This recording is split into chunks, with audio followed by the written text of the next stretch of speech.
Today, the misinformation bill is dead again.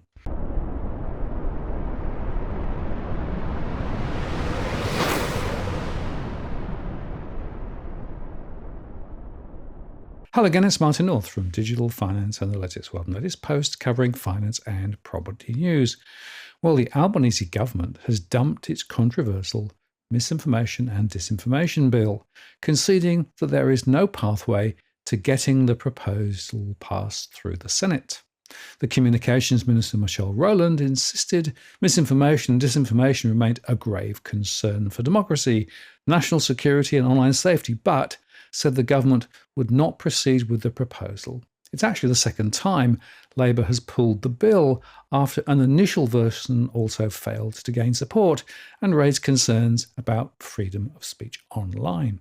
Based on public statements and engagements with senators, it's clear that there is no pathway to legislate this proposal through the Senate, Rowland said on Sunday. Now, as I discussed in a previous show, the misinformation and disinformation bill would have put legal obligations on social media platforms to address false, misleading, or deceptive content, or content reasonably likely to cause serious harm, as well as to equip the Australian Communications and Media Authority with powers to regulate such content. But it was strongly opposed by a wide range of bodies, including human rights organisations, church groups, and libertarian groups, as well as many of the non-government members of Parliament, and there was a massive public response through a very high submission count to the Senate inquiry. A first version of the legislation was redrafted in a bid to win wider support, but the second attempt also failed to garner parliamentary backing or assuage wider concerns from critics. The coalition has long pledged to oppose the bill, while all other members of the Senate crossbench had said in recent days that they'd either vote it down or were not yet sufficiently convinced to vote for it. The Australian Human Rights Commission said back in October that although there has been some improvements to the bill, freedom of expression is not sufficiently protected. The dump laws would have given the Australian Communications Media Authority powers to set rules to remove certain speech on platforms, such as content from foreign actors seeking to undermine Australian democracy or that urge people against taking preventative health measures such as vaccines. But of course, it applied pressure to the social media platforms, and they will tend to respond for their own commercial ends, which could well be significantly against free speech. Ms. Rowland argued that the bill would have combated seriously harmful content on digital platforms while maintaining freedom of speech protections. I disagree. Mr. Dutton said that the government had failed an attempt to censor free speech online. The withdrawal of this dangerous legislation is a win for free speech and for democracy, Dutton said. No minister and no bureaucrat has a monopoly on truth. And yet Labour's legislation sought to make government and the unelected bureaucrats the arbiters of truth. And of course, it also gave major support for mainstream media against everybody else. But Rowland said that the coalition, who had committed to legislating safeguards when in government, had chosen to place partisanship above any attempt to navigate the public interest. Senator Cash said the coalition's proposal when it was in government was not the same and would have worked with social media companies to ensure that their fact-checking processes were better. Shadow Communications Minister David Coleman said the bill was appalling and should never have been put forward and would have had the effect of suppressing the free speech of Australians as platforms would have censored content to avoid fines. Green Senator Sarah Hanson-Young agreed the government's attempt was badly made. It was with all good intent, this policy, but badly and poorly explained and implemented. The practical implementation was just not there, she said. In fact, speaking on the ABC Insiders programme on Sunday, she said the bill needed to have stronger powers to force platforms to comply and address misinformation, and welcomed its withdrawal. Rowland said that the Albanese government would focus on other related issues in online safety, with reforms planned in areas around deep fakes, truth in political advertising, and regulation of artificial intelligence. It's incumbent on democracies to grapple with these challenges in a way that puts the interests of citizens first, she said. which leaves the age of under 16 ban on access to social media still in play. And it does look like this legislation will pass this week, despite major flaws in the bill and concerns it could be a backdoor to wider social media access controls. As I discussed recently, this bill is also deeply flawed, but Labour is after a win, any win politically speaking, before the election. In fact, in my submission to the Senate inquiry, submissions were only open for 24 hours.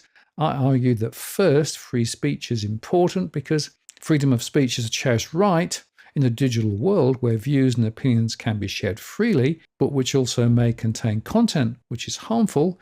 There is rightly a drive to protect those most at risk. That said, as the UN Charter underscores, children also have free speech rights, which must be preserved, and it seems their inalienable rights are being reduced by this bill. My second point was that age verification is not fit for purpose. The method used for age verification must be fit for purpose and not create unintended consequences. In the case of the current proposal, where selected social media platforms will be required to verify the age of accounts so as to block those below 16 years, the unintended consequences are potentially rife. If all social media account users have to provide proof of age so platforms can weed out those below 16 years, it means that data from all users will be required. This is a high price to pay. The alternative path, where AI is used to vet accounts, is unlikely to be accurate, and recent international experience has shown that people, especially younger people, have an amazing facility to circumvent such controls thanks to proxies and virtual private networks, so the approach will fail.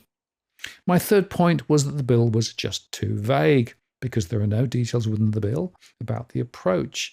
Rather, is left to the social media platforms to devise an appropriate execution path within the given timeframes. It is quite possible we'll end up with a proliferation of methods across platforms, which will be both confusing and expensive.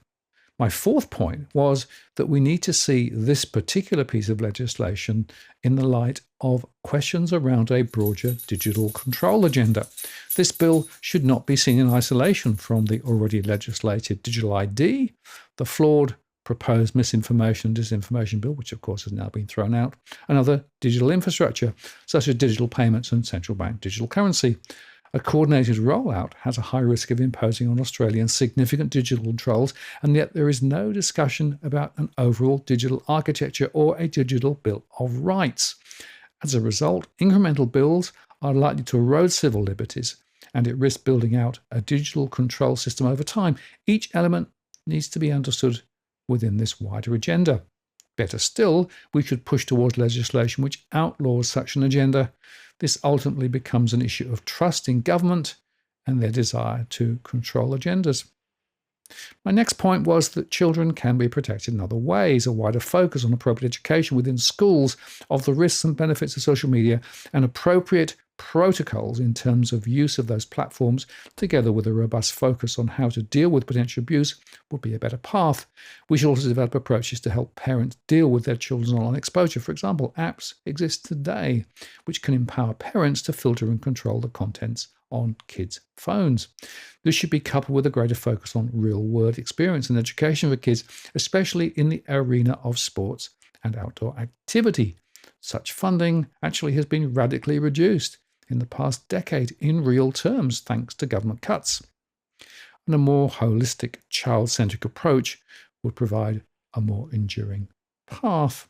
And my final point was simply this, that the current timetable was politically driven. The short timetable and rushed consideration of the bill means it is likely to be of poor quality.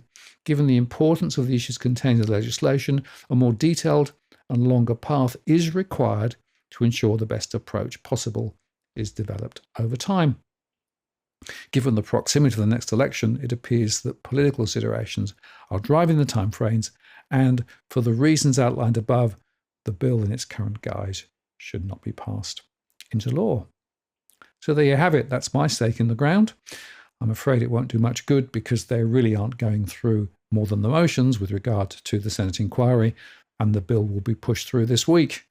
But it doesn't make it right, and it still leaves the door open for more digital control later. I can't really understand why Labour has chosen this path. Surely there are other more critical issues that they should be focusing on. For example, capping student numbers. Oh, hang on, that's been thrown out. Or indeed, what about gambling reform? Oh no, that's been thrown out too. Seems to me that they're focusing on things which maybe seem important to them, but perhaps don't seem as important to many Australians. I'm Martin North from Digital Finance Analytics. Many thanks for watching, and I'll see you again next time.